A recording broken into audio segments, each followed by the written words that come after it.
오늘 말씀의 제목은 하나님이 보내신 천사와 같은 존재, 이런 제목으로 말씀을 나누려고 합니다. 오늘 말씀은 사실 신학적이라기보다는 믿지 않는 사람들이, 예수 믿는 사람들을 어떻게 보아야 될까라고 하는 조금 다른 시각에서 말씀을 보려고 합니다. 왜냐하면 지금 세상이 참 많이 어지럽기 때문입니다. 믿지 않는 세상 속에서 하나님의 사람은, 믿음의 사람은 어떤 모습으로 보여져야 하는가라고 하는 그런 말입니다. 성도 여러분, 오늘 주시는 말씀을 통해서 주의 음성을 들을 수 있기를 소원합니다. 자, 오늘 말씀 보려고 하면 9절의 말씀을 다른 번역으로 한번 볼게요. 같이 봅니다. 아기스가 대답했습니다.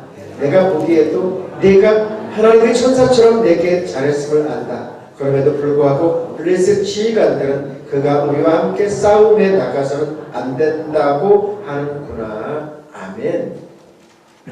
블레셋에 망명 가 있는 하나님의 사람 다윗을 블레셋 왕 아기스가 그를 가리켜서 하는 말이 뭐냐면, 내가 너를 보니까 이 사람 믿지 않는 사람입니다. 여러분, 우상을 섬기는 사람입니다.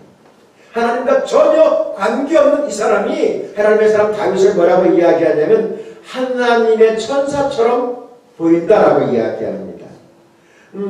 우리가 보고 있는 개정개혁판에는 뭐라고 쓰여졌냐면 하나님의 전령같이라고 번역되어져 있고요. 그 외에 다른 많은 번역서에는 하나님의 천사처럼이라고 번역되어져 있습니다. 이 말씀이 구약 성경의 언어로 엘로힘 말라크라고 되어져 있어요. 엘로힘 말라크. 사실 이 말라크라고 하는 언어는 시편 148편 2편에 보면 한 모든 천사여라고 번역되어져 있는 것을 보게 되면 모든 천사여. 그러니까 다른 입장에서, 그런데 이렇게 표현하는 사람이 누구예요? 믿지 않는 사람. 블레셋의 왕이 하나님의 사람 다윗을 바라보면서 너는 하나님의 천사와 같은 존재다라고 고백하는 거예요. 이 말씀의 의미를 우리는 깊이 있게 볼 수 있어야 됩니다. 예수 믿는 우리들이, 믿음의 사람들은 우리들이 세상 속에서, 믿지 않는 세상 공동체에서 우리가 어떤 자세를 취해야 되는지, 어떤 모습으로 보여줘야 되는지를 아주 분명하게 말씀하고 있습니다. 자, 여러분에게 묻고 싶습니다. 우리 주위에 있는 많은 사람들이 예수 믿는 우리들을 어떻게 볼까요? 어떻게 보는 것 같습니까, 여러분? 어떻게 우리를 볼까요, 여러분? 자, 믿지 않는 공동체 속에서 믿음의 사람들은 어떤 자세를 취해야 될까요? 우리들은 이제 그 지역 공동체에 사니까 그런 일은 별로 없지만, 저쪽 동네에 가면 직장에서, 사회에서 이제 다양한 모습으로 우리도 함께 살아가야 됩니다. 그 속에서 믿음의 사람들은 우리들에게 사실 믿지 않는 문화 속에서 살아내는 것이 쉬울까요? 어려울까요? 어렵습니다. 특별히 우리나라는 음주 문화, 음주 가무가 이렇게 내면 속에 피가 흐르는 것처럼 피가 흐릅니다. 자, 그 속에서 예수를 믿고 자세를 취하는 건 어렵습니다. 그들은 우리를 꼬드길 것입니다. 한 잔 마셔. 저쪽 교회 보니까 장로도 마신대, 목사도 마신대, 목사도. 그러면서 술을 권합니다. 아이고, 오늘 주일날, 아이고, 세상이 바뀌었어. 야, 오늘 한 번 안 가도 돼. 그러면서, 야, 요즘에 교회도 예배도 안 드린대. 가지 마. 자, 그래요, 여러분. 그럴 수 있죠. 충분히 그럴 수 있어요, 세상이. 그런데 여러분, 아셔야 될 것이 있어요. 그렇게 우리가 한 잔씩, 두 잔씩 마시잖아요? 그러면 저들이 우리를 뭐라고 할까요, 여러분? 뭐라고 할까요? 여러분 상상에 맡기겠습니다. 그런데 그 안에서도 제가 많은 사람들을 봤어요. 믿음을 지키고 그러니까 신앙의 절제를 지키는 사람들한테 뭐라고 하는지 아세요? 믿으려면 저렇게 믿어야 돼. 믿지 않는 사람들이 이야기해요. 믿으려면 저 사람처럼 믿어야 돼. 내가 보기에는 좀 얄밉지만 진짜야. 라고 말하던데요. 그렇게 이야기했는데 믿지 않는 사람들이 그렇게 말하던데요, 여러분. 성도 여러분, 우리는 기억해야 합니다. 우리는 분명히 믿음의 자세를 취해야 됩니다. 톨리라고 하는 강아지가 있다고 합니다. 강아지. 이 강아지는 시베리안 허스키하고 말라뮤트라고 하는 강아지 사이에서 이렇게 잡종으로 태어난 강아지입니다. 가운데 있는 거예요. 가운데. 예쁘게 생겼죠. 근데 이 강아지는 강아지이지만 꼭 고양이처럼 흉내를 내고 고양이처럼 걷고 행동하고 또한 멍멍짖지만 고양이처럼 막 흉내를 내면서 산다고 이야기합니다.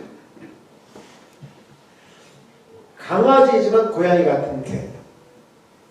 왜 그랬는가 라고 조사를 해봤더니 이 강아지가 태어났을 때 고양이와 함께 이렇게 자라났다는 거예요. 예? 그 속에서 함께 이렇게 성장해 나가다 보니까 이 강아지가 자기가 강아지인지 모르고 고양이처럼 행동하고 걷고 또한 울고 사람에게 가까이 오지도 않고 픽픽 돌아주고 그냥 똑같이 고양이처럼 행동한다는 것이죠. 여러분. 왜 이 말씀을 여러분들에게 드리냐면 예수 믿는 우리들이 믿음의 사람들은 우리들이 여러분 하나님의 사람으로서 우리의 자세를 취하지 않으면 어떻게 될까요? 자, 오늘 말씀 안으로 깊이 들어가기 위해서는 지금 하나님의 사람 다윗이 어떤 입장에 취했는지를 말씀을 한번 보려고 해요. 그 시간 잠깐 한번 같이 볼게요. 사무엘상 21장 10절부터 15절까지 좀 길지만 같이 볼게요. 그날 다윗은 사울에게도 도망쳐 가드왕 아기스에게로 갔습니다. 그러자 아기스의 종들이 아기스에게 말하였습니다. 이 사람은 이스라엘 사람들의 왕 다윗입니다. 이 사람은 이스라엘 여자들이 춤을 추면서 사울이 죽인 적은 천천히요 다윗이 죽인 적은 만남이라네 라고 노래 불렀던 바로 그 사람입니다. 그들이 하는 말을 듣고 다윗은 가드왕 아기스를 매우 두려워했습니다. 그래서 다윗은 아기스와 그의 종들 앞에서 미친 척하였습니다. 다윗은 그들과 함께 있는 동안 미친 사람처럼 행동했습니다. 괜히 문자를 긁기도 하고 수염에 침을 질질 흘리기도 했습니다. 아기스가 자기 종들에게 말했습니다. 이 사람을 봐라. 이 사람은 미쳤다. 왜 이런 사람을 나에게 데리고 왔느냐. 어디 미친 사람이 부족해서 이런 사람까지 내 앞에서 이런 짓을 하게 하느냐. 이 사람은 내 집에서 쫓아내어라. 아멘. 살고 싶어서 질긴 목숨 이어가고 싶어서 사울의 칼을 피해서 하나님의 사람 다윗이 간 곳이 어디냐면 블레셋, 특별히 가드라고 하는 곳으로 갔습니다. 이곳이 어디입니까 여러분? 우리가 성경을 쭉 읽어와서 알겠지만 골리앗의 고향이에요. 골리앗이 누굽니까 여러분? 몇 년 전에 다윗이 죽였던 블레셋의 장군이 골리앗이었습니다. 질긴 목숨줄 이어가려고 가서는 안 되는 골리앗의 고향까지 도망가게 된 거예요. 망명을 떠나게 된 거예요. 그런데 그가 딱 도착하자 그는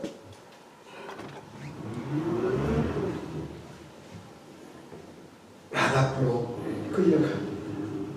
그런데 신하들이 망명한 사람이 이 다윗을 향해서 이야기합니다.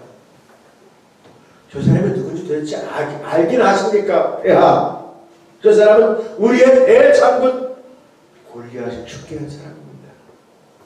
그들의 내면 속에서는 빨리 처단해야 됩니다라고 하는 생각을 가졌던 것 같습니다. 그 소리를 들은 다윗 어떻게 합니까?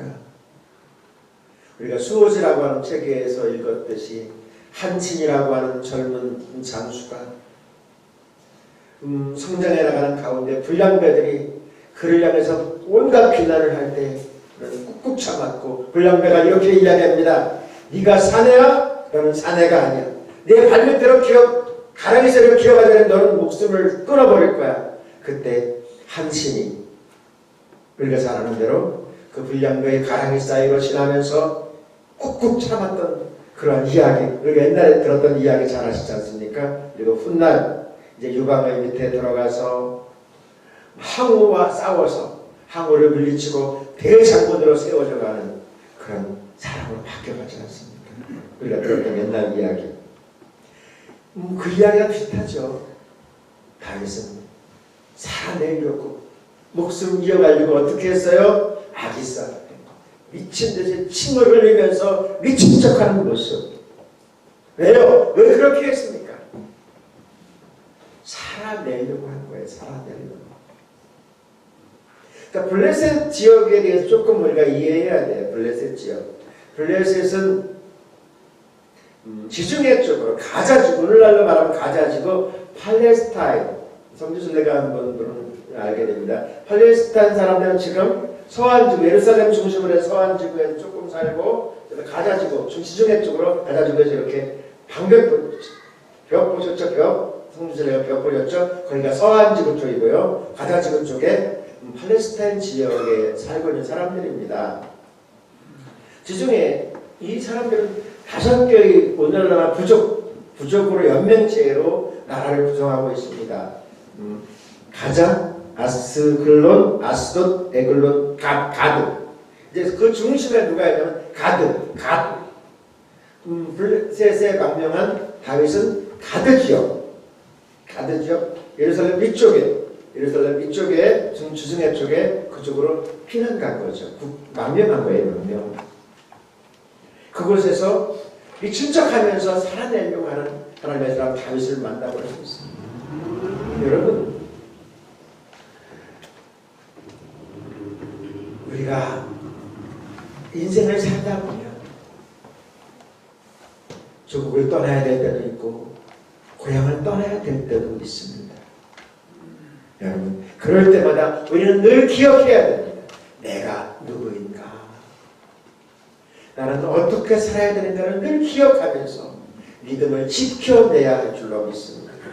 오늘 우리는 하나님의 말씀을 통해서 믿지 않는 사람들이 예수 믿는 사람들을 어떻게 보고 있는가?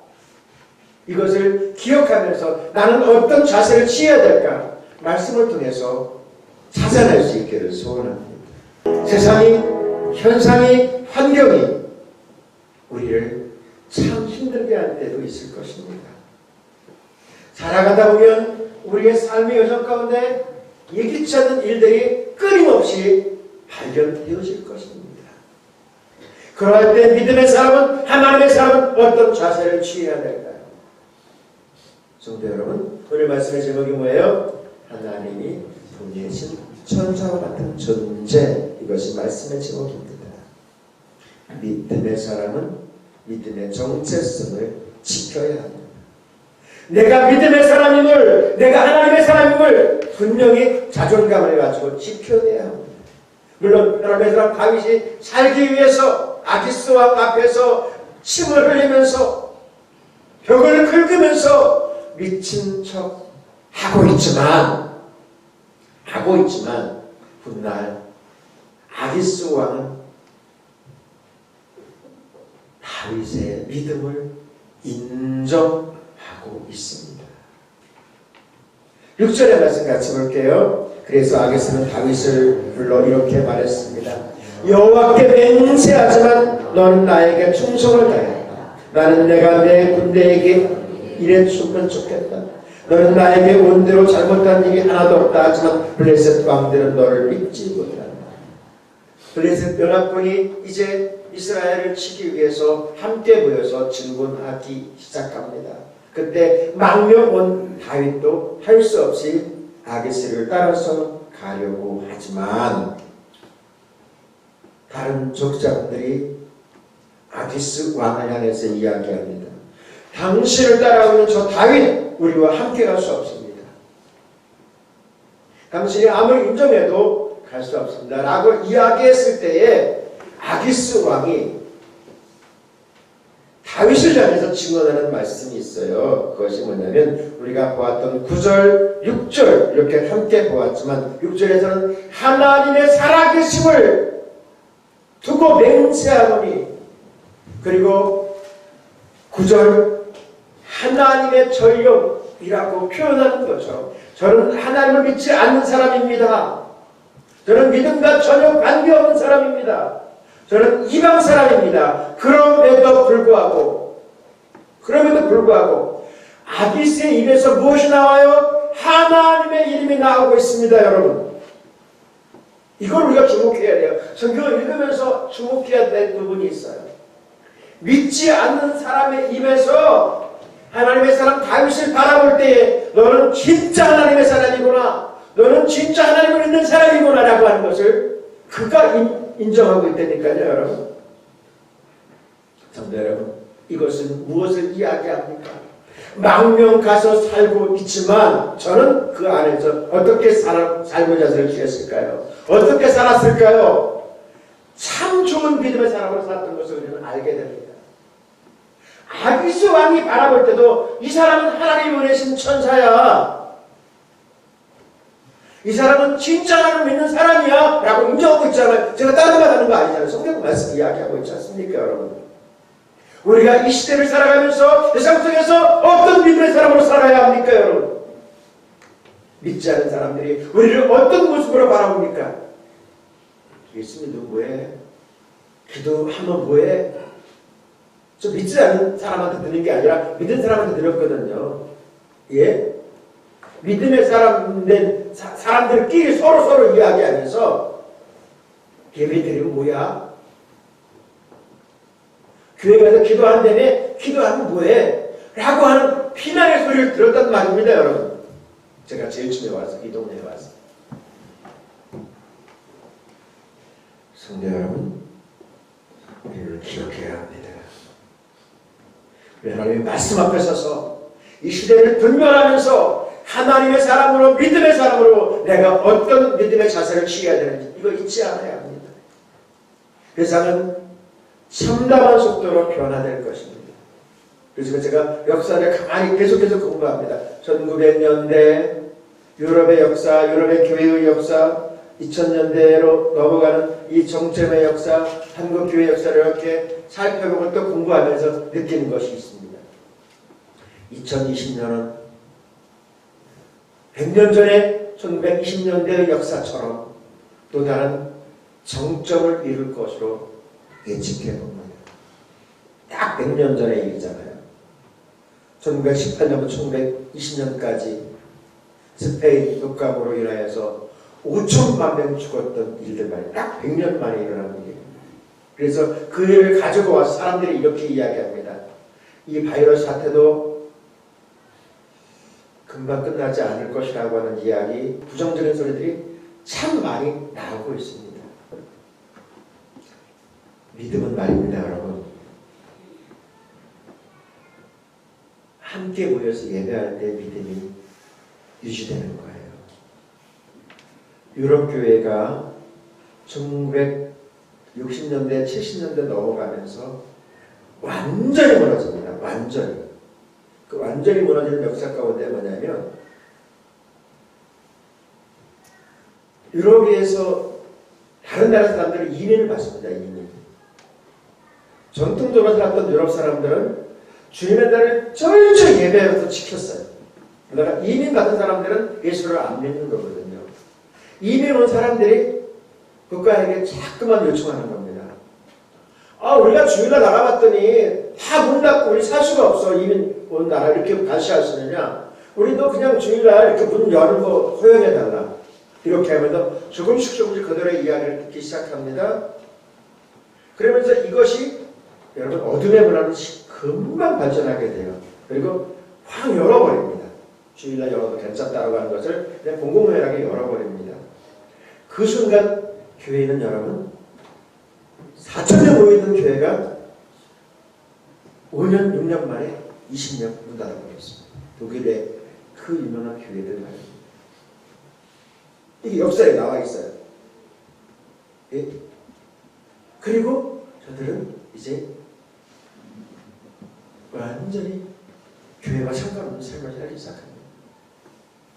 이게 남의 일이야. 남의 이야기가 아니야.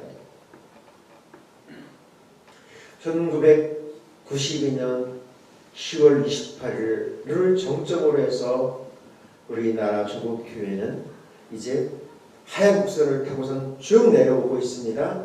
2020년은 이제 우리에게 완벽한 정점을 이룰 것으로 저는 봅니다. 왜냐하면 오늘 아침 여러분 스마트폰 가지고 있는 사람들은 재난 문자를 5번 정도 받았었을 거예요. 저만 받았나? 5번 정도 받았나? 20분 만에 한 번씩 찌르찌르 논산할 수도 오고 여기서도 오고 계속 오더라고요. 여러분은 어때요? 저는 특별히 많이 올 거예요. 아마 목회자이기 때문에. 여러분들은 지금 어디에 와 있어요? 재난지역의 중심에 와 있습니다. 스마트폰 보신 분은 알 거예요. 재난지역의 중심에 와 있어요. 그죠? 보셨죠? 스마트폰에. 제2의 교회에 가지 말. 종교 집회가 제2에 있어요. 제2에. 스마트폰 보면 재난 문자의 제1번이 교회입니다. 이답 때문에. 1992년 10월 28일 4일이 때문에 하얀 곡선을 그었습니다. 2020년 신천지로 인하여서 급격히 확산된 이 일이 이제 어디로 올까요? 교회로 바로 몰려오고 있습니다. 성도 여러분, 이런 부분을 분별해내지 못하면 어떻게 할까요? 이제 한 번 더 교회는 문을 낼 것입니다. 왜요? 왜 그럴까요? 그래서 온라인 예배 되게 중요하다고 생각해요. 그런데 여러분, 제가 이런 글을 썼어요. 첫 주에는 그래도 봐요, 이거. 두 번째 주에는 이거 틀어놓고 딴짓합니다. 세 번째 주에는 뭐 할까요? 예? 틀어는 놔요. 저쪽에 가 있어요. 네 번째 주에는 우리 교회 목사님 시시해. 유명한 교회 목사님 거 틀어놔요. 예? 한번 이렇게 쭉 보면 나오니까, 툭 돌리면. 다섯 번째 주에는, 오늘 다섯 번째 주. 어떻게 될까요? 그냥 누가 보고 쉬어. 여섯 번째 주에 어떻게 될까요? 여섯 번째 주에는 벚꽃 피는데 벚꽃놀이나 하자. 야외 나가면, 예? 다음 주에 여섯 번째 주에 야외 나가면 사람들하고 신선한 공기에 마시면 괜찮대야. 야외로 다 나갈 겁니다. 일곱째 주에 어떻게 될까요? 일곱째 주에는 어떻게 될까요? 저는 그래보다 봅니다. 믿음의 사람 입장에서는 믿음을 지켜낼 거예요. 그런데 믿음이 연약한 사람은 어떻게 될까요? 여러분, 한두 두 주가 어렵지요. 세 주니 5주, 6주 넘어가면요. 와이파이입니다. 목사 입장에서 보는 거 아니, 목사 입장에서 이야기할 필요 하면 안 됩니다, 여러분. 저는 그렇게 얘기해요. 우리 동료들한테는. 너는 너희 입장에서 이야기하는 거야. 믿지 않는 사람들 입장에서 봐. 너희들 얼마나 힘들고 피곤하고 어려운데 너희들 저런 사람들에게 영적인 은혜가 공급되지 않으면 어떻게 될 것 같은데 라고 저는 당당하게 이야기해요. 저도 평신도 생활을 해왔기 때문에 압니다. 평신도 생활 얼마나 힘들어요. 직장에서 얼마나 어렵습니까. 그래도 주님의 날 모이니까 가서 할 수 없이라도 가서 말씀 듣고 예배를 성장하고 기도하지만 그것마저도 무너지면 어떻게 될까요? 여러분, 이게 한 주간, 두 주간, 한 달, 두 달, 세 달 넘어가면 어떻게 되는지 아세요? 바이바이해요. 그리고 우리나라는 믿음의 뿌리가 없기 때문에 이제 이 상황으로는 지금도 반 정도 나왔잖아요. 이게 반 정도 나왔잖아요. 이건 우리 교회 현상만 아니고 우리 예배하는 모든 교회 현상이에요. 그리고 스마트폰으로 예배드리는 교회도 제가 이렇게 통계를 잡으면 20% 남주세요. 우리 교회, 우리 한국 중국교회 지금 성도들 연령이 50대 이상이거든요. 이걸 통해서 영상을 볼 수 있는 사람은 여러분 그 가운데서도 20%도 안 돼요. 그리고 중소형 교회는 이것을 내보낼 수 있는 능력이 없어요. 목사님들이 잘하는 것처럼 보내요. 이걸 못 내보내요. 영상으로. 누구만 보내요? 대형교회만. 여러분, 우리가 이 속에 살아가고 있습니다. 믿음의 정체성을 지켜내지 아니하면 여러분 어떻게 될까요? 믿음과 전혀 상관없는 삶을 살게 된다니까요. 에베소 2장 10절이요. 우리는 그가 만드신 바라 그리스도 예수 안에서 선한 일을 위하여 지으심을 받은 자니 이 일은 하나님이 전에 예비하사 우리로 그 가운데서 행하게 하려 하시느니라. 성도 여러분, 우리가 누구인지 잃어버리면 안 돼요. 잃어버리니까 이렇게 되는 거예요. 내가 누구인지를 잃어버리면 여러분, 어둠의 세력들은, 악한 세력들은 이 기회를 놓칠까요? 안 놓칠까요? 절대로 놓치지 않습니다. 찬스를 잡았는데 어둠의 세력들은요, 계속해서 뭐라고 칠걸요? 여기서 쉬지 않을 것입니다. 1900년대 유럽교회를 무너뜨린 것처럼. 성도 여러분, 이러한 때 중요한 것이 뭐예요? 나만이라도 해요. 나만이라도. 고린도전서 1장 26절이요. 형제들이여, 여러분의 부르심을 생각해 보십시오. 육신적으로는 지혜 있는 사람이 많지 않고 능력 있는 사람도 많지 않고 감은 좋은 사람도 많지 않습니다. 세상에 가장 연약한 우리들을 부르셔서 하나님께서 하셨음을 알는 우리들 어떻게 된다고요? 나만이라도 임금 지켜내야 합니다. 우리만이라도 마지막 때 하나님의 영광의 도구로 쓰여져야 될 줄로 믿습니다. 오늘 하나님께 주시는 말씀의 제목은 하나님이 보내신 천사와 같은 존재예요. 세상 속에서 믿지 않는 사람들이 가득한 그곳에서 예수 믿는 우리들이 어떤 존재로 어떤 모습으로 비추어져야 할까요? 우리 주님께서 우리에게 말씀하십니다. 오늘 말씀 이 11절의 말씀이 나옵니다. 그리하여 다윗과 그의 도와든 아침 일찍 일어나 블레셋 사람들의 땅으로 돌아갔습니다. 그리고 블레셋 사람들은 이스라엘로 올라갔습니다. 우리가 믿음을 지키고 믿음의 사랑의 자세를 취하면요, 하나님 살아계십니다. 하나님 역사의 주인입니다. 그 사람의 삶의 길을 선한 길로, 평탄한 길로 인도하십니다. 성도 여러분, 하나님이 휴가간 것처럼 보이십니까? 하나님이 안 계신 것처럼 보입니까? 하나님이 없는 것처럼 보이십니까? 그렇지 않거든요. 하나님은 지금도 일하십니다. 하나님은 지금도 역사의 주인, 우리에게 다가오셔서 말씀하십니다.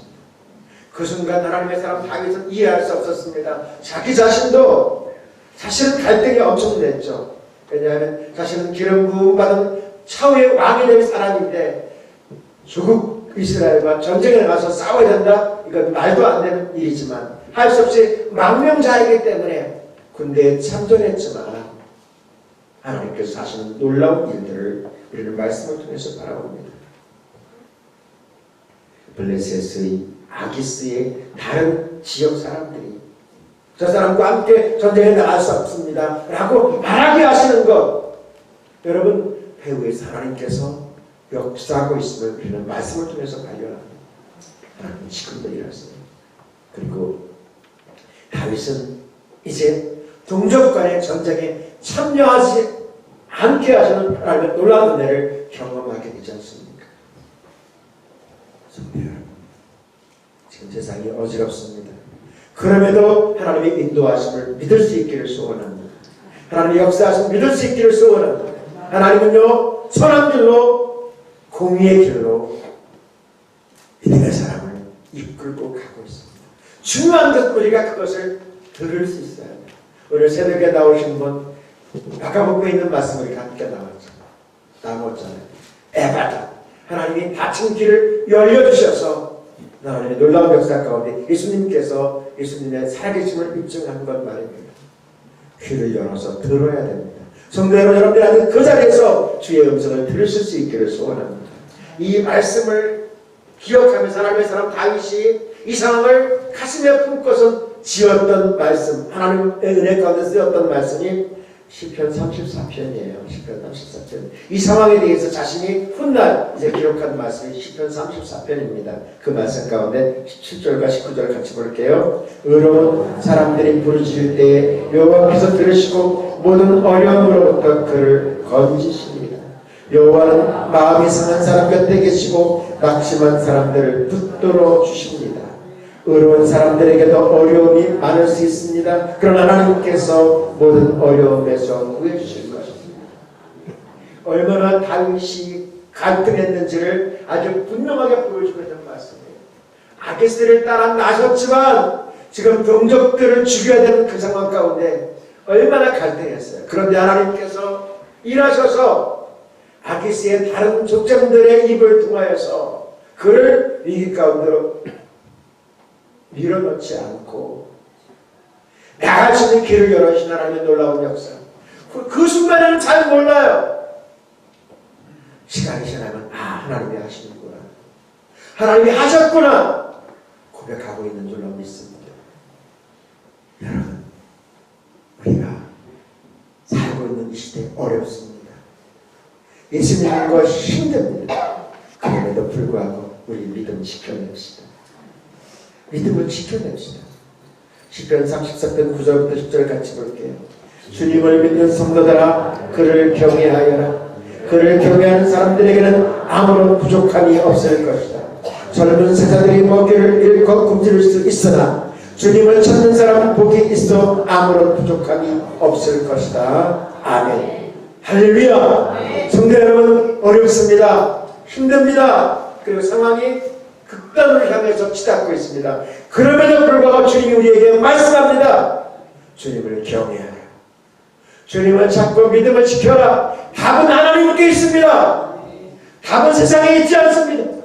하나님이 답입니다. 여러분, 그 하나님을 경외하며 찬양하며 믿음의 사람으로 지켜낼 수 있기를 소원합니다. 하나님은 믿음의 사람은 우리의 길을 인도하실 것입니다.